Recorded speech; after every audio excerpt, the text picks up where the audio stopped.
млади политици от цяла Европа.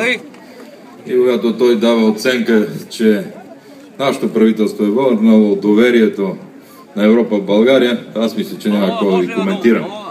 Ако имаше магистрала Хемус, ще да е по-лесно. Ако имаме втори мандат, ще има и Хемус. Сега има Марица, има Тракия, има Люлин, има Струма.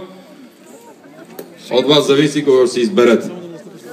Желая ви да сте живи и здрави. Много неща сме направили за Търново. Няма да ги повтарям, колегите ги казаха. Но Хемус е жизнено важната артерия за тази част на България. Без Хемус няма Северна България. И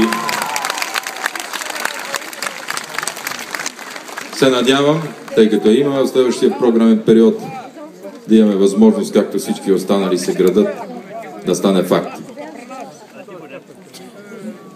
Много се уморих. Дойдох само за да ви уважа. Дойдох заради колегите. И...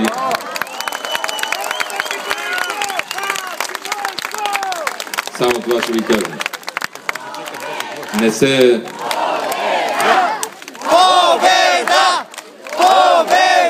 Не се подвеждайте по тези, които правят провокации. Не се подвеждайте по тези, които търсят да се сбиеме на улицата. Те такива си бяха и преди 20 години, такива си останат до края. Ние искаме да градиме България, искаме това, което показваме, което го има, тези площади. Колко пъти съм бил тук да откриваме какво ли не, да продължи да се прави. Това мога само да ви кажа. А иначе боя не е лесното нещо.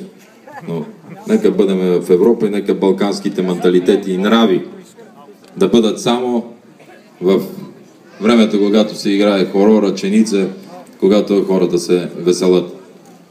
Да сте ми живи и здрави, чест беше за мен, че сте дошли да ни подкрепите.